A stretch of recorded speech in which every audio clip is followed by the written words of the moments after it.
نگہ بلند سخن دل نواز جاں پرسوز اور میری زندگی کا مقصد تیرے دل کی سرفرازی، میں اسی لیے مسلمان، میں اسی لیے نمازی کے حقیقی مصداق حضرت مولانا مفتی ظفر عالم صاحب ندوی مدد ذلالعالی سے درخواست کرتا ہوں کہ حضرت تشریف لائیں۔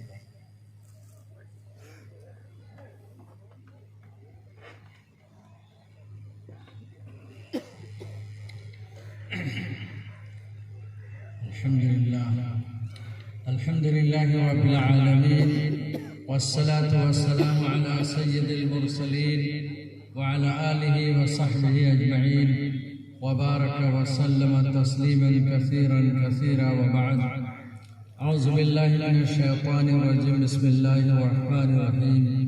يا أيها الذين آمنوا أطيعوا الله وأطيعوا الرسول وأولي الأمر منكم، فإن تنازعتم في شيء فردوه إلى الله والرسول إن كنتم تؤمنون بالله واليوم الآخر. سمریاوا اور اس کے ارد گرد سے آئے ہوئے علماء کرام اور حمایدین شہر،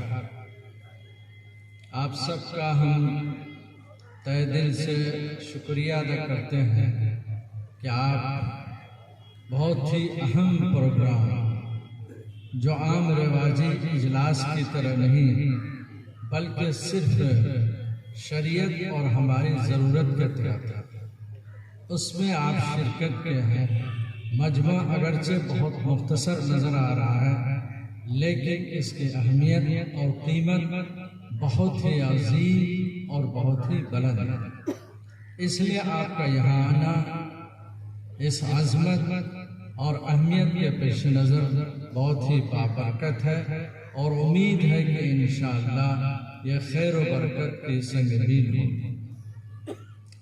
دوستو، ابھی آپ نے مولانا تبریز صاحب کی گفتگو تفصیل سے سنی. دارالقضا اور ہمارے ملک میں مسلمانوں کے آئلی مسائل اور جگہ جگہ مشکلات، یہاں کے قوانین اور دشواریوں کا بھی تذکرہ کیا.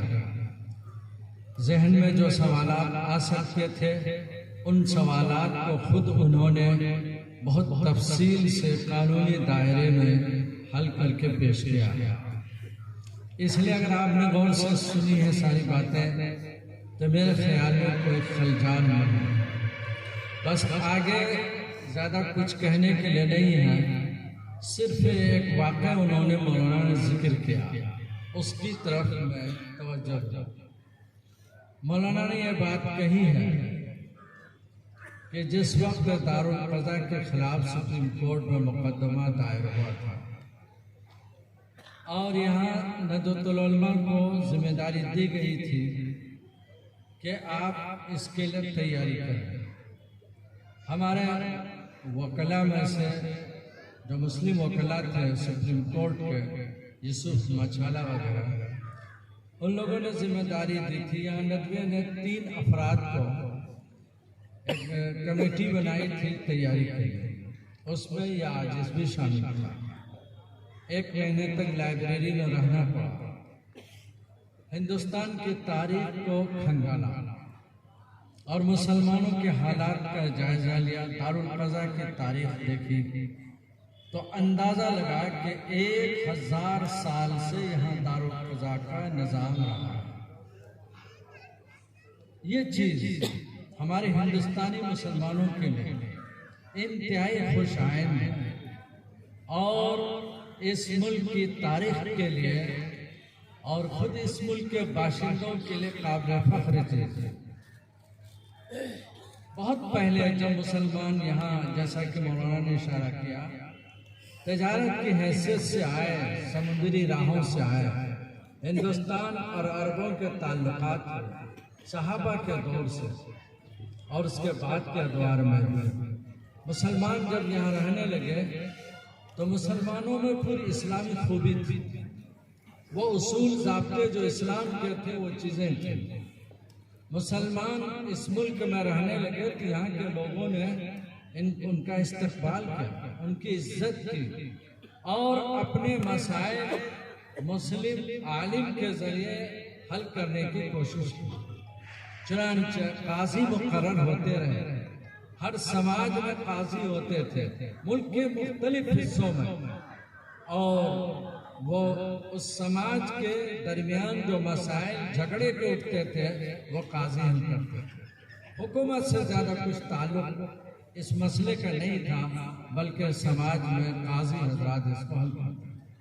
زمانہ گزرتا گیا، جب یہاں مغلیہ سلطنت قائم ہوئی اور بھی سلطنتیں آئیں، وہاں باقاعدہ نظام قضا مقرر ہوا اور قاضی شرعی قاضی مقرر کیے جاتے تھے، اور اسی میں قاضی قضات بھی ہوتے تھے۔ دہلی میں اور بڑے بڑے شہروں میں قاضی قضات ہوتے تھے اور مسائل حل ہوتے تھے، تاکہ انگریزوں کا دور آیا۔ 1857 میں مسلمانوں کے زیر نگی جو حکومت تھی وہ ختم ہوئی اور انگریز یہاں قابض ہوئے، تو انگریزوں نے 4-5 سال کے بعد 1862 میں سب سے پہلا جو کام کیا وہ نظام دارالقضا کو ختم کر دیا، اور مسلمان ایک بہت بڑی رحمت سے محروم ہو۔ مسلم معاشرے میں کوحرام مچ گیا۔ شرعی بنیادوں پر کتاب اللہ اور سنت رسول کے مطابق مسائل حل کرنے کی جو راہ تھی، جو پلیٹ فارم تھا، وہ ختم کر دیا گیا۔ مسلمانوں میں بے چینی پیدا ہوئی۔ علماء نے یہاں آوازیں اٹھائی۔ اس زمانے کے علماء میں جو بڑے سرخیل تھے، جنہوں نے مسئلے کو زیادہ بھانپ لیا تھا، وہ حضرات سامنے آئے۔ ان میں خاص طور پر مولانا ابو المحاسن سجاد علیہ الرحمہ، جو بہار کی سرزمین سے تعلق رکھتے تھے، وہ پیش تھے۔ مولانا شرف علی تھانوی، مفتی کفایت اللہ اور بڑے بڑے علماء زمانے کے جو انتہائی سمجھدار تھے، فقہی بصیرت رکھتے تھے، حالات پر نظر رکھتے تھے، انہوں نے ان مسائل کو حکومت کے سامنے رکھا کہ اس کے بغیر مسلمان زندہ نہیں رہ سکتے۔ مسلمانوں کے لیے دین و شریعت کی اہمیت وہ اس طرح عقیدے کی طرح، خاص طور پر یہ وہ مسائل جو خاندانی نظام سے متعلق عائلی صریح آیات کی روشنی میں مسلمان شرعی بنیادوں ہی پر نکاح طلاق کا مسئلہ حل کر سکتے ہیں، آیات قرآنی ہی کے مطابق وراثت کا مسئلہ حل کریں گے۔ علماء نے بہت قوت کے ساتھ بات اٹھائی، آخر انگریزوں نے اس کو شریعت اپلیکیشن ایکٹ کے تحت منظور کیا، اور اسی زمانے سے وہ قانون بنا اور چل رہا ہے۔ مولانا نے ابھی اس کا تذکرہ بھی کیا۔ جب ہندوستان آزاد ہوا، اس کو منوان وسیع طرح مانا گیا، وہ آج بھی اس طرح وہ قائم ہے۔ یہ ہمارے علماء کی کوششوں کا نتیجہ۔ تو یہ اس کی ایک تاریخ رہی۔ یہ ہم نے جو شروع سے یہ بات کہی، یہ دارالقضا، اس کا نظام خالص شرعی بنیادوں پر ہے، دینی بنیادوں پر ہے، ایمان و عقیدوں کی بنیاد پر ہے۔ یہ محض کوئی وقتی فیصلہ نہیں ہے، یہ کسی بھی سماج کے لیے بہت بڑی رحمت اور بہت بڑی ضرورت ہے۔ اگر کوئی مسئلہ آ جائے جھگڑے کا، ہمیں چاہیے کہ اپنے طور پر ان بنیادوں پر حل کریں جو اللہ ہمارے خالق ہیں، ہمارے پیدا کرنے والے ہیں، ان کا جو فیصلہ اس کے مطابق کریں۔ آیت قرآنی یہ موجود ہے، وَمَن لَمْ يَحْكُمْ بِمَا أَنزَلَ اللَّهُ، جو اللہ کے اتارے ہوئے احکام کے مطابق فیصلہ نہ کرے، أُولَٰئِكَ هُمُ الظَّالِمُونَ، یہ ظالم لوگ، یہ بالکل وہ لوگ ہیں جو خدا کی نظر میں باغی ہیں۔ یہ قرآن نے کہا ہے، اس لیے حکم دیا گیا قاضیوں کو، علماء کو، کہ جب وہ فیصلے کریں تو قرآن کے مطابق فیصلے کریں۔ اس لیے دارالقضا کا قیام یہ محض کوئی سماجی مسئلے کا تنہا حل نہیں، سماجی مسائل کا حل اللہ کے اتارے ہوئے قانون کے مطابق۔ ہم اپنی چاہت کے مطابق، ہم اپنے جذبے کے مطابق، پنچ میں ہمارے ذہن میں جو بات آ جائے اس کے مطابق اگر ہم حل کریں اور ہمارے پشت پر کوئی دلیل کتاب اللہ کی آیت کی اور سنت رسول کی نہ ہو تو پھر ہمارے یہ فیصلہ چاہے ہم شریف پنچایت میں کریں یا دارالقضا میں کریں یا کہیں بھی کریں وَإِنَّ اللَّهَ مقبول نہیں ہے، ہو سکتا ہے کہ اندر اللہ جواب دے ہونا پڑے۔ اس لیے ہر سماج میں جہاں بھی لوگ رہتے ہیں ضرورت اس بات کی، خاص طور پر مسلمان جہاں رہتے ہیں ان کے لیے ضرورت اس بات کی ہے کہ وہ اپنے مسائل کو، جو دینی مسائل خاص طور پر حلت و حرمت سے متعلق مسائل ہیں، ان کو قاضی کے ذریعے حل کرائیں، اور قاضی جس جگہ حل کریں گے اسی کو دارالقضا کریں۔ عالم کے ذریعے حل کرائیں، عالم جہاں حل کریں گے اور ایک نظام کے تحت کریں گے تو اس کو نظام قضا کہتے ہیں، عدالتی کارروائی کہتے ہیں۔ ابھی ایک بات مولانا نے کہی اور میرے ذہن میں تھی کہ دارالقضا اور اس میں جو مسائل آتے ہیں انتہائی اہم ترین مسائل آتے ہیں، پیچیدہ مسائل، اگر یہاں حل نہ کریں گے تو پھر ارتداد کا مسئلہ پیدا ہوتا ہے۔ ابھی بہت سے واقعات یہ مولانا نے بھی ذکر کیا اور اس سے پہلے بھی ہے۔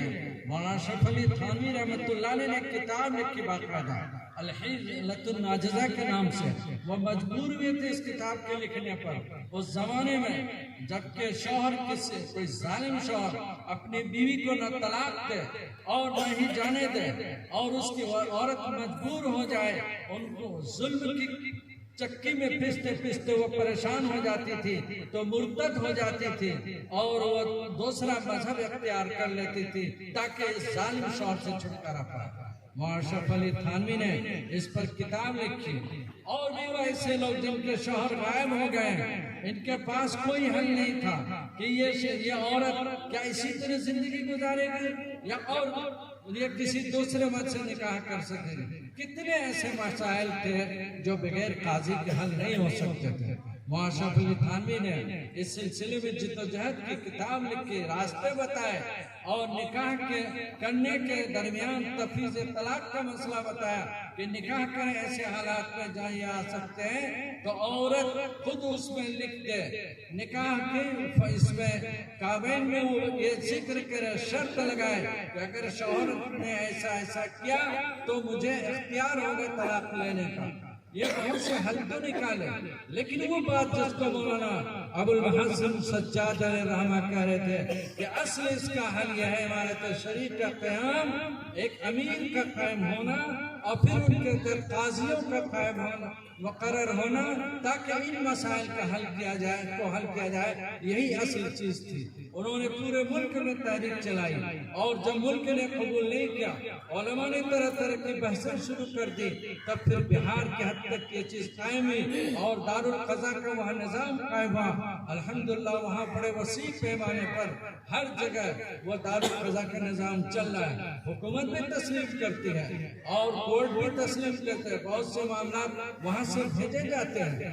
بہت اچھی طرح سے مولانا تبریز صاحب نے بات کہی ہے کہ دارالقضا دراصل یہ حکومت کے قائم کردہ جو عدالتی نظام ہے، کورٹ ہے، ان کا تعاون ہے۔ اس کے ذریعے سے کورٹ میں جو بہت سے مسائل بوجھ بنے ہوئے ہیں اور وہاں رکھے ہوئے حل نہیں ہو پا رہے ہیں کیونکہ بھیڑ بہت زیادہ ہو گئی ہے، اگر ہم دارالقضا کے ذریعے ان مسائل کو حل کرتے جائیں تو حکومت اور خود یہ عدالتوں کا یہ تعاون ہے، اس لیے یہ انتہائی اہمیت کے ساتھ ساتھ خیر و برکت بھی چیز ہے۔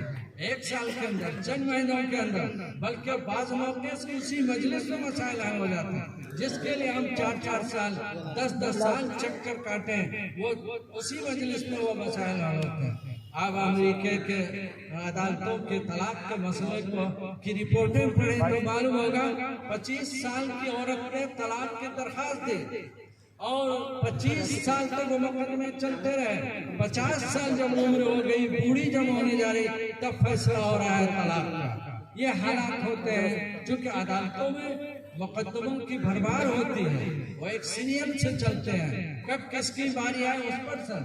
اگر ہم اپنے شہر کے مسائل، گاؤں کے مسائل، محلے کے مسائل،